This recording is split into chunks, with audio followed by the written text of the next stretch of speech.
Immediately after President Trump won election, opponents inaugurated what they called the resistance. And they rallied around an explicit strategy of using every tool and maneuver to sabotage the functioning of the executive branch and his administration. Now, resistance is the language used to describe insurgency against rule imposed by an occupying military power. It obviously connotes that the government is not legitimate. This is a very dangerous and indeed incendiary notion to import into the politics of a democratic republic.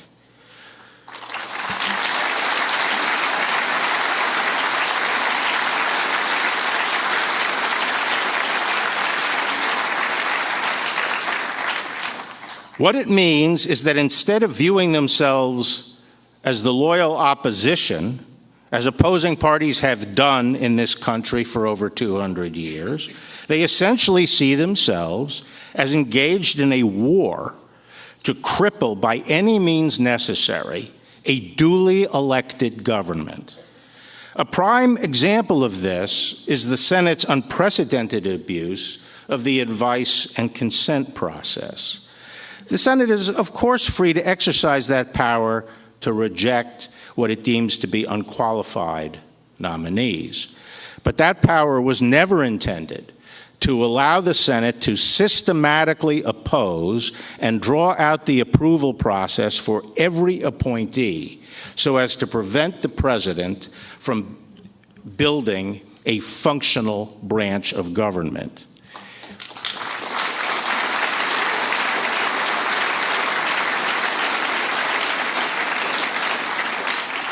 Yet that is precisely what the Senate minority has done from President Trump's very first day in office.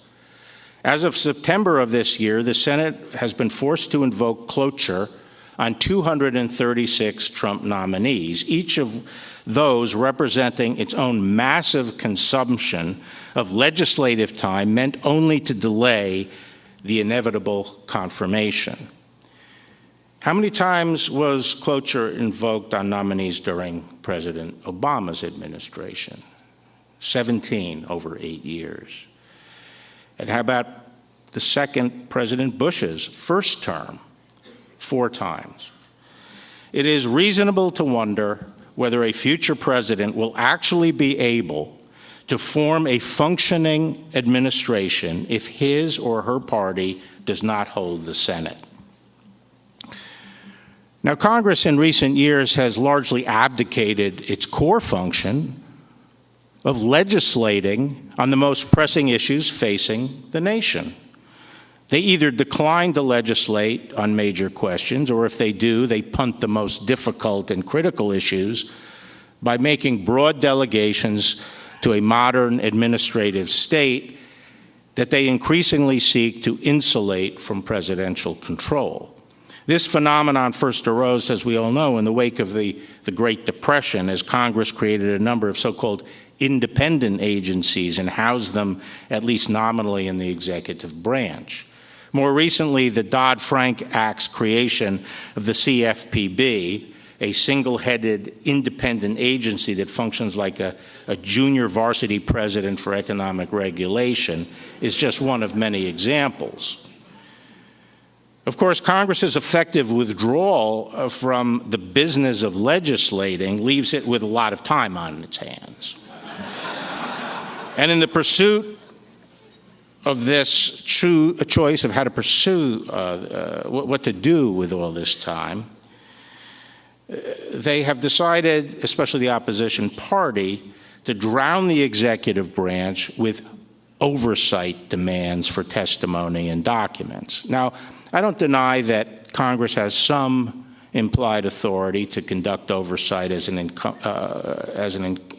incident to its legislative power, but the sheer volume of what we see today, the pursuit of scores of parallel investigations through an avalanche of subpoenas, is plainly designed to incapacitate the executive branch, and indeed is touted as such. The costs of this constant harassment are real. For example, we all understand that confidential communications and the private internal deliberative process are essential to all of our branches of government to properly function. Congress and the judiciary know this well, as both have taken great pains to shield their own internal communications from public inspection. There is no FOIA, FOIA, for Congress and the courts.